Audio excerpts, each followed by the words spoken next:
I guess this is it. So it's 10:01, plenty time to get going.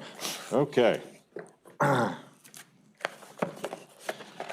So once again, we're doing bonus time in Rob 101.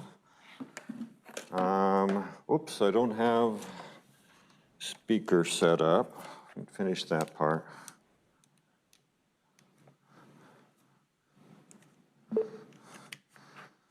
You guys are welcome to talk to me. Once I get my, there we go.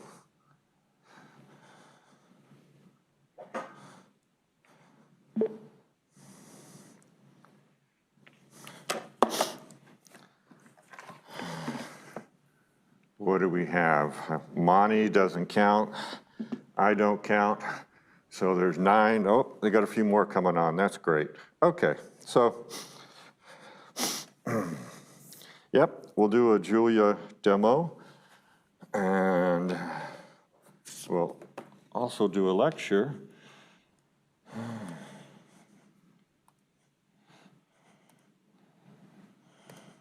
When Drawboard opens back up.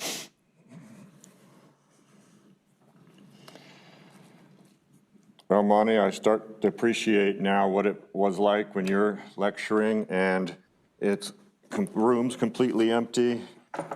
Everybody who's been out in following us remotely all the time doesn't appreciate the big difference it is in the classroom when you feel like it's just you and the students of electrical engineering past here. So we're going to talk about eigenvalues and eigenvectors of square real matrices.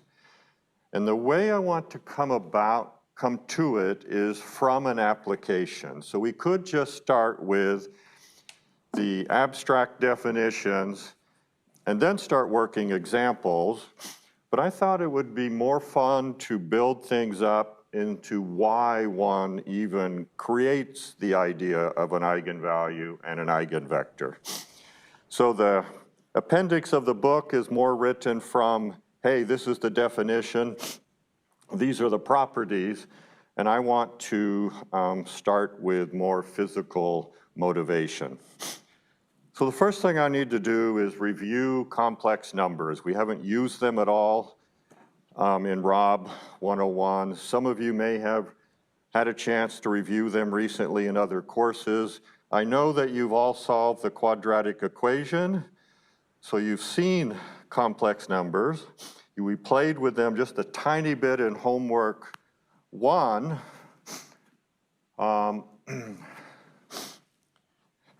In homework 1, because we talked about the discriminant of a quadratic equation, and when the discriminant was 0, we would have 2 real solutions. When it was positive, we'd have 2 distinct real solutions, and when it was negative, we'd have complex solutions. Okay, so the way complex numbers come about is because we would like all polynomials to have solutions and the same number of solutions as the degree of the polynomial. And the problem with x squared plus 1, it has no real solution. So mathematicians struggled with what to do. They realized if you introduced a funny symbol that represented the square root of -1, that you could then have a solution. And it took a long time for them to become comfortable with that idea.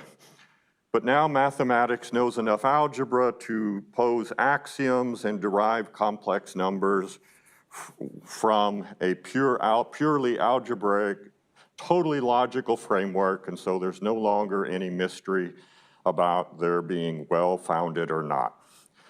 So the imaginary symbol I, we will think of as a number, and the symbol is really defined by the property that you square this symbol and you get -1. Now, everybody writes it like this, I equals square root of -1. The only people who don't write it like that are the electrical engineers, and I am an electrical engineer. For us, I is current. as in voltage and current. And so we always use the letter J for the square root of -1. And so if I fall into that trap of throwing J's at you, go with it, okay? It's simply because I'm an electrical engineer, and for us, I is the sacred symbol for the current going through resistor, capacitor, etc.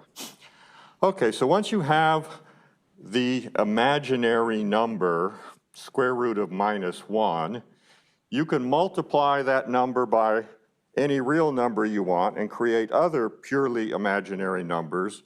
But then what you do is you create the set of complex numbers, which is the sum of a real number A plus the imaginary symbol I times another real number B, and we will call that C, capital C. So analogous to where when we were making our R's and we had a double bar in the R, there's a double bar and the C to denote the set of complex numbers. So the complex numbers consist of a real number A, square root of -1 times another real number B. And so examples, 2 plus I times 3. -6I square root of 2. Put anything you want here, pi, anything you want here. Minus the square root of 17 is what I really have there. This really represents pi plus I times minus the square root of 17, but it's traditional to take the minus sign and cancel it with the plus.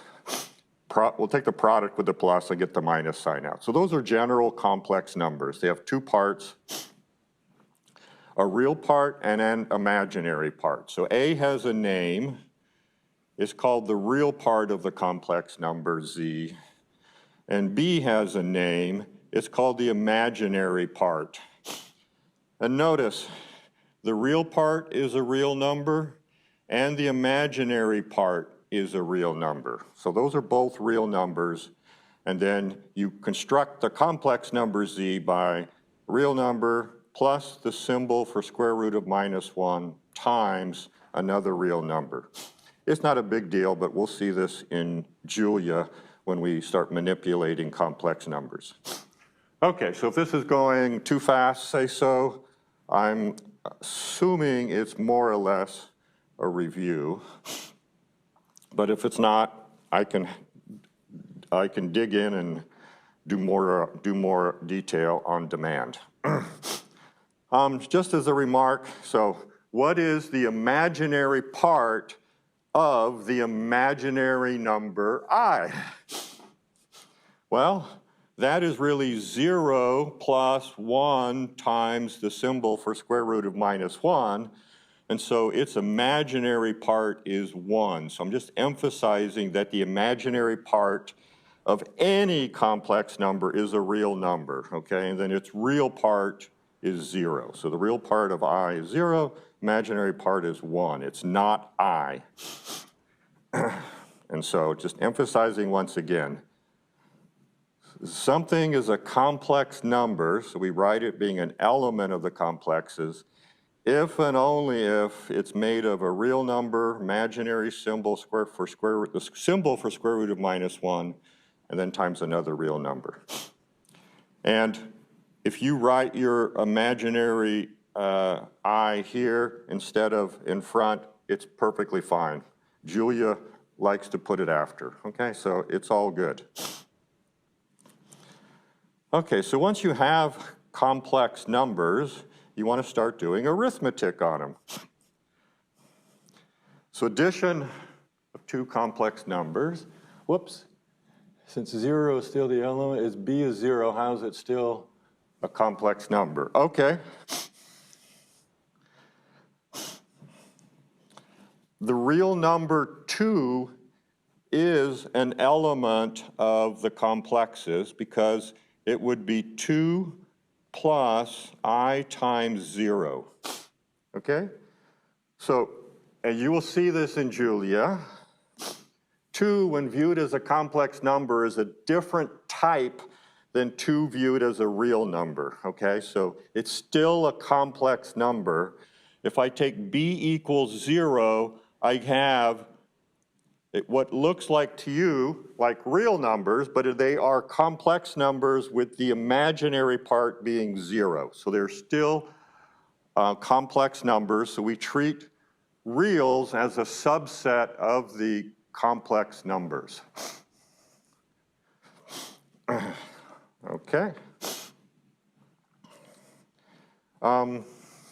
Tribby, if you see something that I really should address immediately in chat, let me know. But if there's simple things and you just want to answer them, or you and Monty answer them in real time, that's great as well. Okay?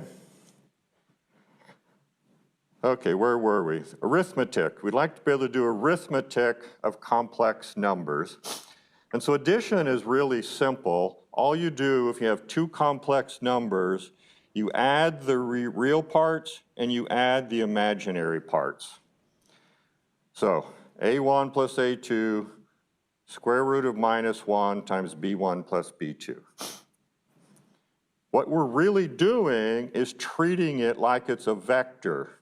If you were adding the vector a1, b1 and a2, b2, you would just add the respective components. So, and we will see this in a little bit, it's often nice to think about a complex number as a vector with this on the x-axis and this on the y-axis. We'll come to that in a little bit. But right now they're just numbers. They're not vectors. They're just numbers, but it's sometimes nice to imagine them as vectors. Okay, so that's getting pretty meta. Imagine an imaginary number as a vector. Okay, so addition, that's easy. I don't think we need any practice with that. The multiplication of two complex numbers, that's a little bit more complicated. And so I give the formula, but we'll derive it in just a second. So if you have a1 square root of -1 times b1 plus a2 square root of -1 times b2, that product is the product of the real parts minus the product of the imaginary parts, square root of -1, and then the cross terms. And why do I call them cross terms? Well, you get this formula by simply writing out x1 plus y1, x2 plus y2, and you guys know how to multiply this when you're treating it like a polynomial.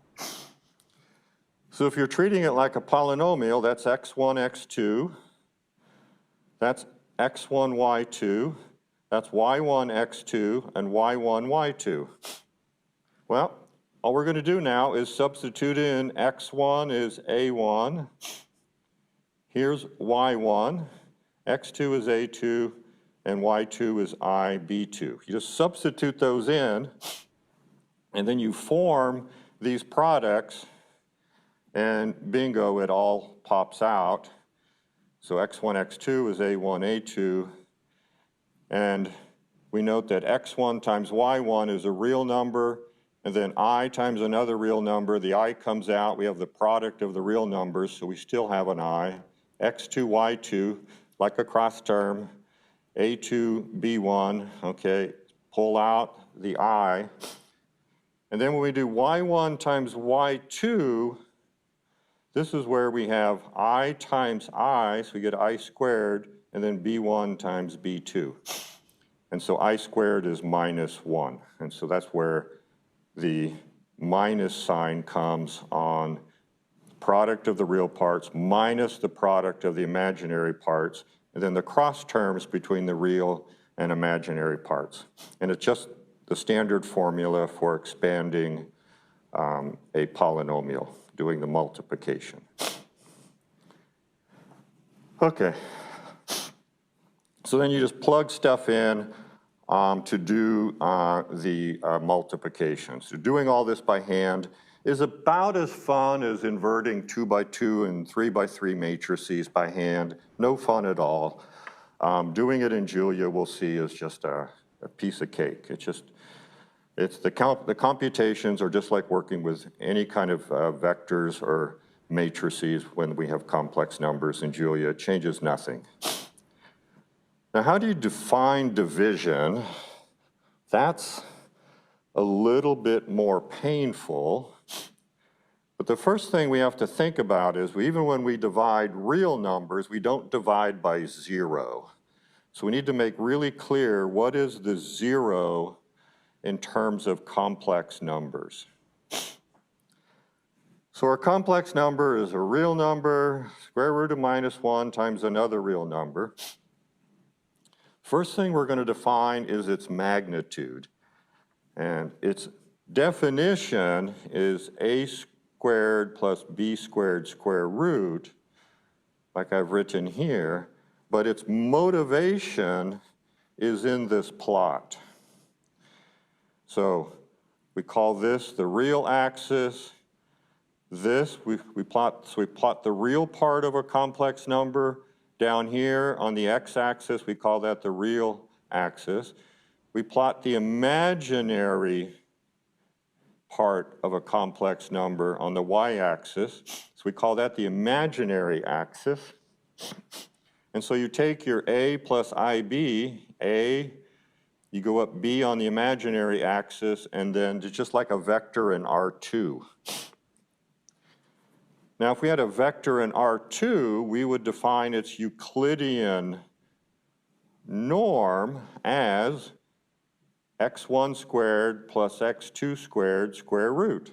Well, x1 is a, x2 is b, and so we have square root. So the magnitude of a complex number is motivated by interpreting the complex number as if it's a point on a two-dimensional plane where the axes are just a little bit different than we're used to. We put the real part and the imaginary part on the x and y axes. Now what's interesting, and we'll kind of play with this in Julia, but not here in the lecture, yeah, we have a magnitude, but we also have an angle here, right? So we could write it, just like we can write a vector in R2 as a length and an angle, or if we have a different vector, different angle, different vector, different angle. So we can write complex numbers as magnitudes and angles, though today we don't really need the angle part, but you'll see that often. Okay, so the magnitude is just motivated by the Pythagorean theorem, and we denote it by absolute value of z, but we call it the magnitude of z. You can call the magnitude of a real number if you want, but people look at you kind of strange because we usually say absolute value of -3 is 3 and not the magnitude of -3 is 3, though it's totally correct to say the magnitude of -3 is 3, okay? It's totally correct. So if we have z has 3 for the real part, -4 for the imaginary part, the magnitude squared is just like the norm squared if we had 3 and -4 in a vector. So 3 squared and -4 squared, 9, 16 is 25. And then so the magnitude of z is the square root of 25, which is 5. So Pythagorean theorem. So that's magnitude. How are we doing? Is this too fast, too boring? You've got this down. You've known it since you were 4 years old.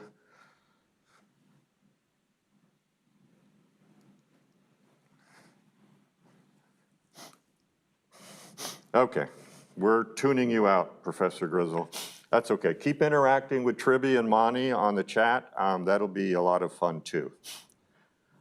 The other thing we can do with a complex number is there's this thing called its complex conjugate, where you flip the sign on the imaginary part.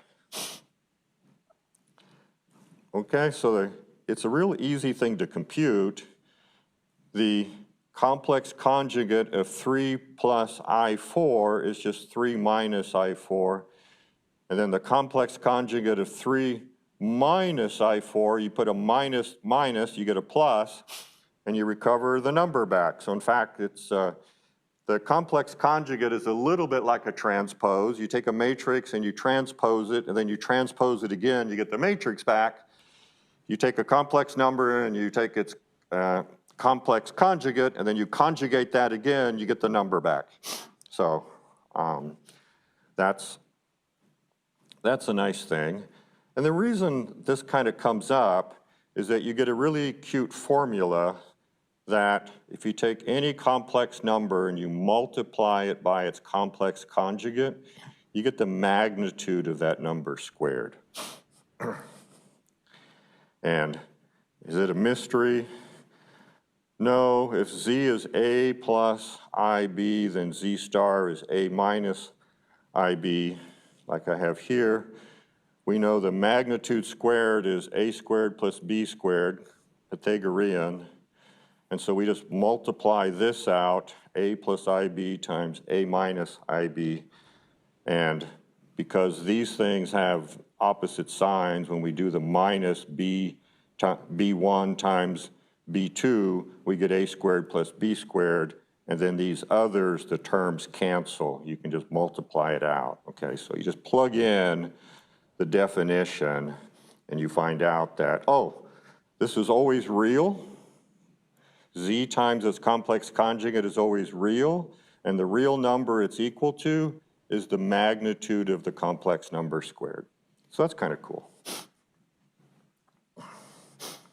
Okay, so we say that Z then is the zero complex number if its magnitude is zero, and the magnitude is only zero if both A and B are zero. Okay, so if A is not zero, Z is not zero. If B is not zero, Z is not zero. If both are zero, then that's the zero complex number. 0 plus I times 0 is the zero complex number. And so once you know what 0 is, then you can define division by two complex numbers as long as the one in the denominator is not 0. And you get what appears to be a super bizarre formula. Complex number Z1 divided by the non-zero complex number Z2 is Z1 times the complex conjugate of Z2 over the magnitude of Z2 squared. And where it comes from is, well, if Z2 were real, I would know how to do the division because I would just write this as a different real number on the top and I'd multiply through. So it's trivial how to define it if Z2 is real, but if Z2 is not real, what do? Well, if we multiply something by 1, we don't change it, and so Z1 over Z2 is Z1 over Z2 times Z2 complex conjugate over Z2 complex conjugate. So if Z2 is not 0, you can check its complex conjugate is not 0 as well, because at least one of A and B, A2 and B2 are non-zero, and then when you multiply these two, you get a real number. You get the magnitude of Z2 squared. And so now you know how to multiply two complex numbers. You know how to divide by a real number, so now you know how to divide two general complex numbers. Amazing, right? Doing it by hand, no fun. But once again, we've done so many things in Rob 101 that doing them by hand, LU factorization of a 3x3 matrix by hand, no fun. Even a lot of 2x2s would be no fun. And it's about the same degree of difficulty doing division with complex numbers.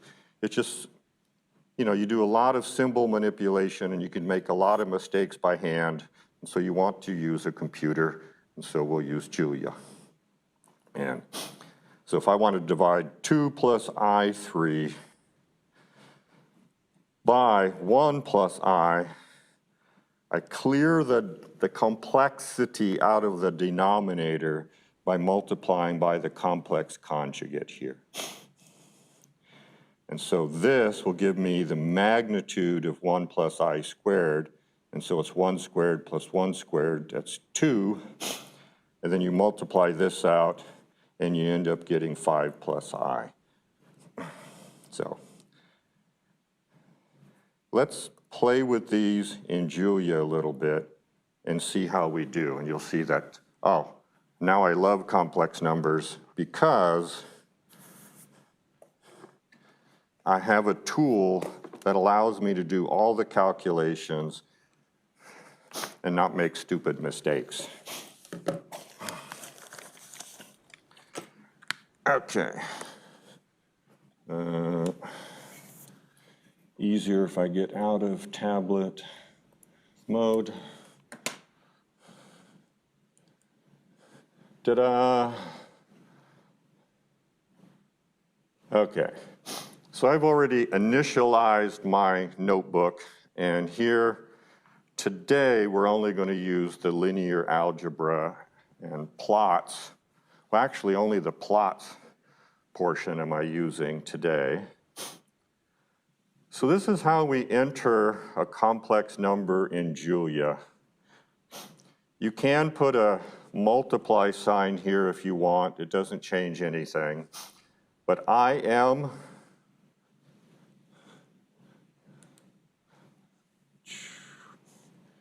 Yep, I left it open in my office computer, so I have to decide which one I overwrite. So this one I'll probably overwrite. The other one with. So I can write it as just 2 plus 3 times IM, or I can do this. It doesn't matter in Julia.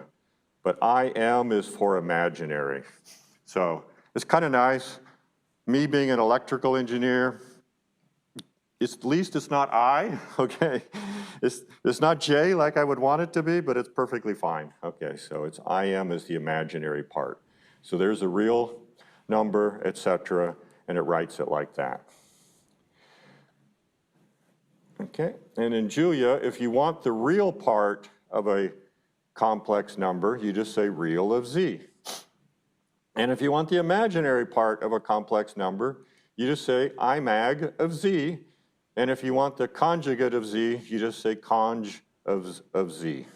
And it's almost too easy. Okay, so the real part is a real number, it's 2.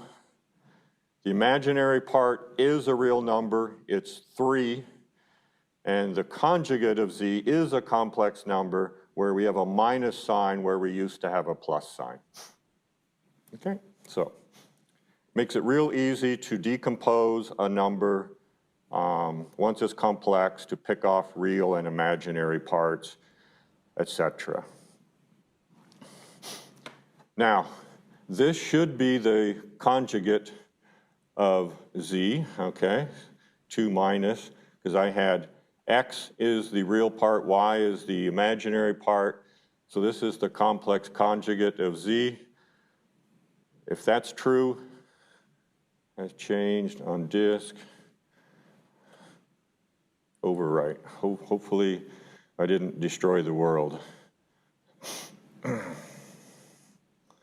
Okay, no. Here we go.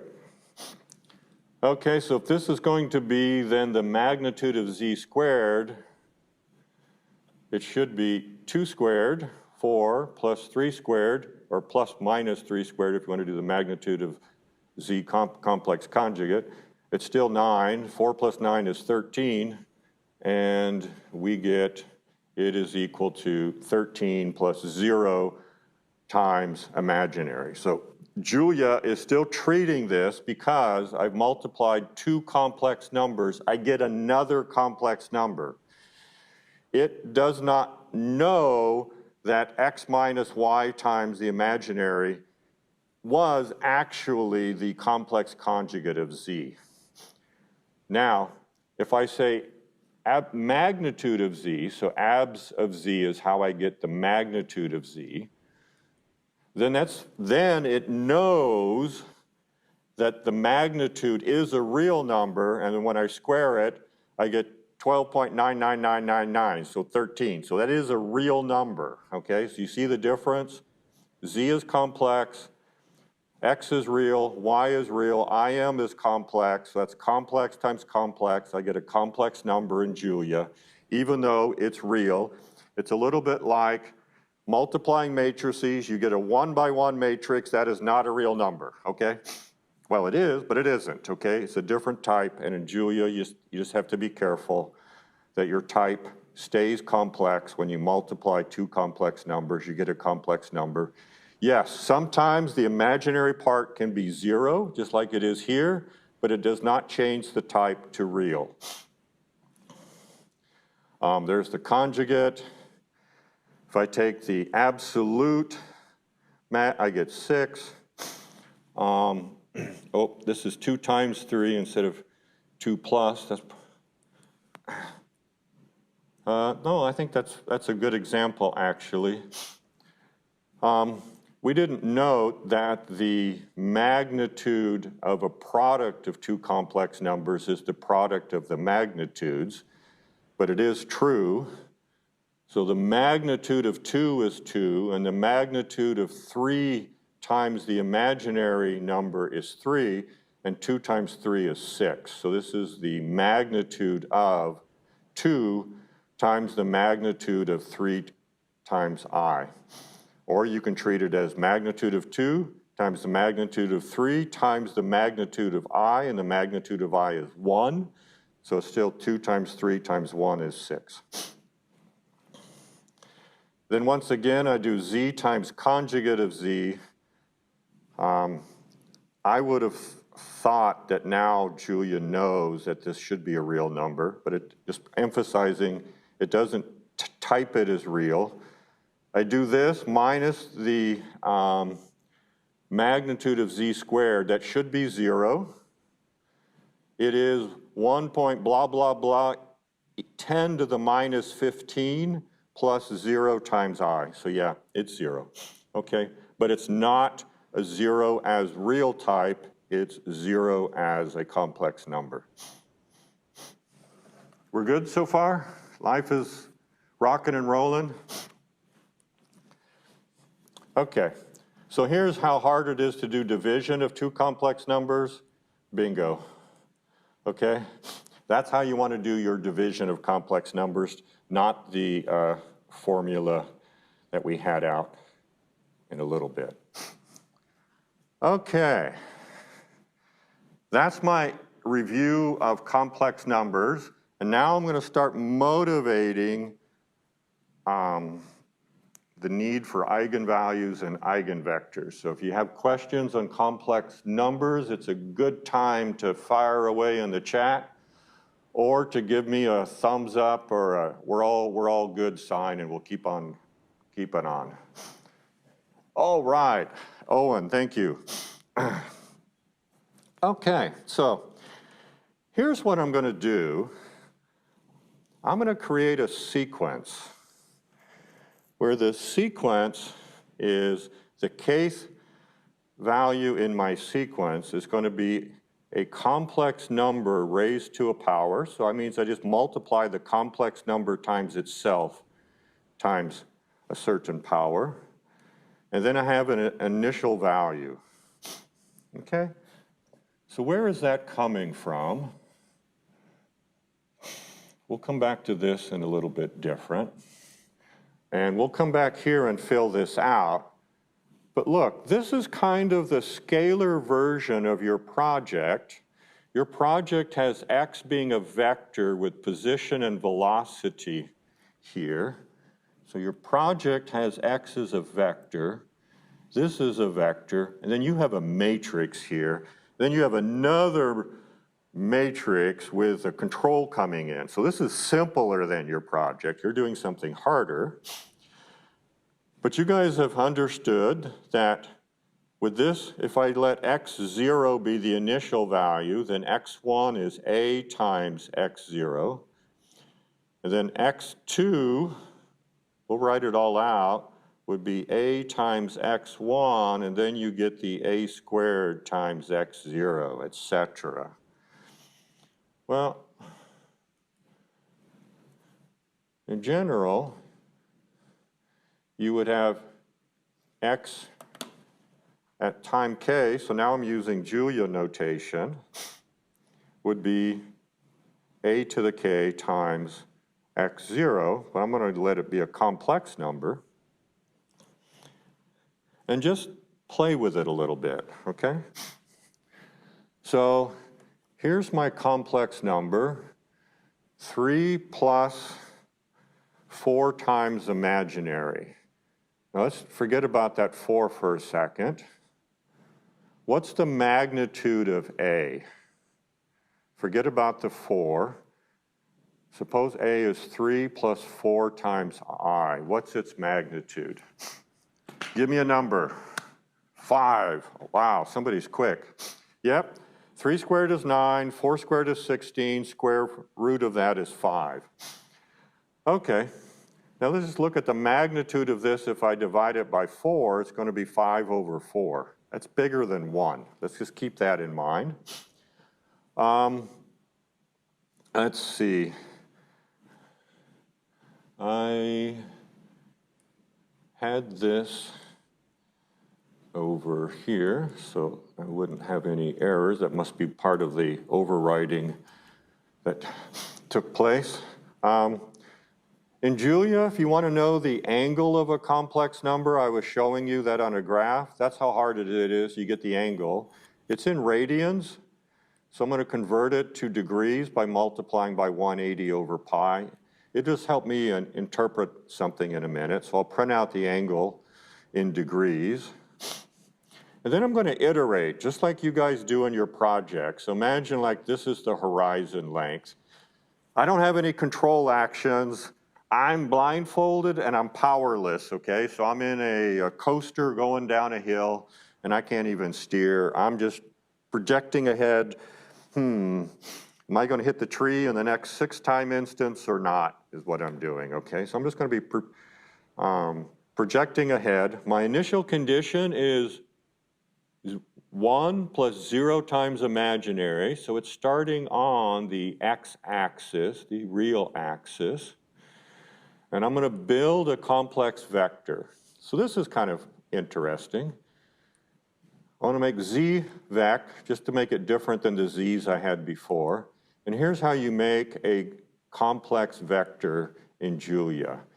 You use the vector builder, and then instead of putting float 64 in here, I thought it would be complex 64, and wrong. I had to go Google it. Okay, you put complex, because inside of here, you can put integer types, you can put float 32s, you can put different types of numbers so that this is what the A and the B and the complex number are. So mine are going to be float 64s now, but I could have made them integer 64s and just had complex vectors that have integer real parts and integer imaginary parts. I did not know that, because that's not part of MATLAB, which is my heritage, okay? So it's just like building a vector then normally. There's my initial condition. I'll initialize my vector at z0, and then I'm going to run my dynamical system. So my vector at time k is my vector at time k plus 1 is a times my vector at times k. So this is a simple difference equation, just like you're using in your project. And then what I'm going to do is plot the real part and the imaginary part. Okay, so this is once again taking these complex numbers and treating them as vectors, but when I take the real part, that's a real number. When I take the imaginary part, that's a real number. So this is a real array here. This is a real array. And so the scatter command is super happy. It's just plotting real numbers. And then down here, I'm going to plot on a second plot the sequence of the magnitudes of my vectors. And what I want to discover by just doing some experiments, and then we'll do some analysis, I want to discover how the magnitude of A determines whether my sequence grows or decays or stays kind of flat in size, okay, stays bounded. In control theory, if the sequence decreases to 0, we call that asymptotic stability. If it blows up, we call that unstable. So that seems to be bad behavior, right? So it's like your segue. When you guys did things which were a little bit nasty to it, it just started rotating all around. It's not a physical representation once you get far from where you linearize the model. Really, you would just hit the ground and stop. This linear model allows it to rotate around and do all sorts of crazy things, okay? We'd like to discover, by just iterating this sequence, how the magnitude of the complex number that I'm multiplying things by, so I'm really just raising a to powers times the initial condition, affects whether I contract, I blow up, or I don't, okay? So that's my question. And here we note that the magnitude of A is 5 over 4, which is bigger than 1. So here's the magnitude of A, 5/4. Here's my initial condition, 1, 0. Look what's happening. I'm rotating and growing, rotating and growing, rotating and growing, rotating and growing, rotating and growing, growing. Do you see the pattern? If I keep plotting this, if I let n get very large, this is just going to spiral around and keep growing and growing. How fast is it growing? We got exponential growth. So here's my first time instance. I should have started it at 0. I would have been smarter. I'm at magnitude 1, then 5/4, and then I multiply 5/4 times that, so that's 25 over 16. And I multiply by 5/4 again, and so I have 125 over 64, so I get exponential growth. I have 5/4, 5/4 squared, 5/4, 1, 5/4, 5/4 squared, 5/4 cubed, 5/4 to the power 4, 5, 6, etc.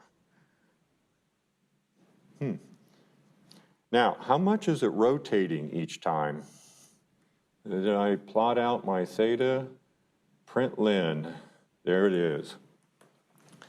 My angle Z is 53 degrees. Let me do one that's a little bit simpler. And I will fix my complex number. Let me blow this up so you guys can see it better. So pi over 3, that's 60 degrees, right? Pi over 3. I'm going to make A be cosine of theta for the real part. So that's, what, square root of 3 over 2. And then sine of theta for the imaginary part. Now, what is the magnitude this time of my complex number? Well, cosine squared plus sine squared, that's equal to 1. Okay, so it's magnitude 1. But now I actually set the amount that it's rotating by. So let's just run this. Boom.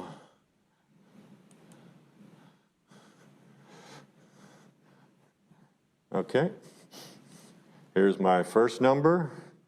My second number still has magnitude 1, but it's at angle pi over 3, 60 degrees, 120 degrees. The third one is 180 degrees, etc. Okay? And my magnitude doesn't change.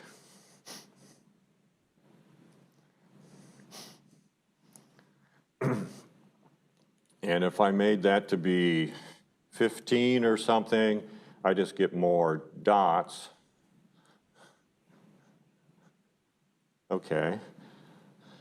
But there's only even if I let n be 500, I would only get 6 of these. And it's because pi over 3, pi over 3, pi over 3, pi over 3, pi over 3, I start repeating, okay? So it becomes periodic and it's cycling. Isn't that interesting? Just by taking complex numbers and raising them to powers, if you choose the complex numbers to have magnitude 1 and the angle is a rational number multiplied by pi, you just get something that repeats. Now, if I make this to be, I don't know,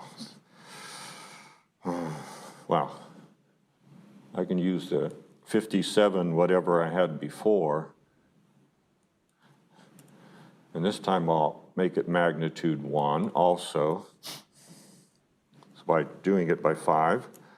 I run that, and I've got my n set at 15.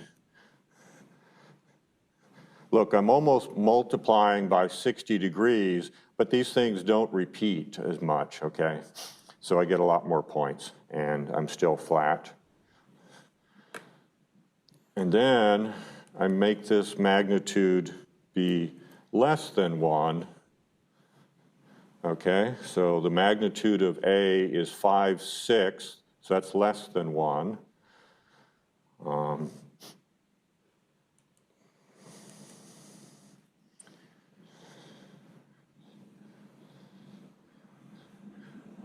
Okay, I started out at 1. I could connect these, but you see the spiral? You see it's going to keep spiraling in, spiraling in, spiraling in, and we converge. Yep, here's the magnitude. Each time, the magnitude of A is 0.83. So here's 0.83, here's 0.83 squared, cubed, and it's just going to converge to 0. Okay? You see the pattern? First of all, was it cool to have a complex number, magnitude 1, and watch it evolve? It's just rotating around on a circle. If its magnitude is less than 1, it spirals in. If the magnitude is greater than 1, it's going to spiral out, okay? Come on, give me a couple of oohs and ahs over the chat, okay? No, you're being a hard audience today, okay? So here's what we're going to do, and we'll do this Friday, okay, is this is where we're going. Oops.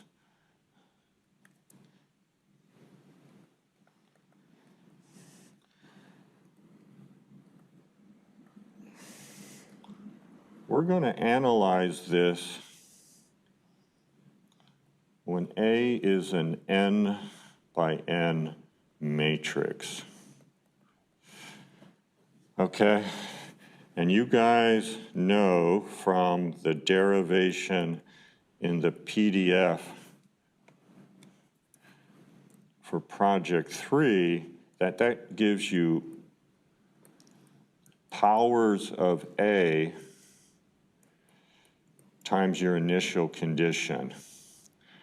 And what we want to discover are what are properties of A that would make that sequence spiral into the origin or asymptotically approach the origin, what will cause it to blow up, and what will cause it to stay bounded.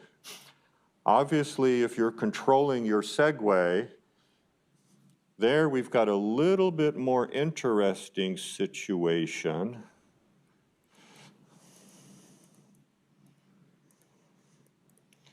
And we were writing that as a capital B, okay? And I'll write this in Julia notation.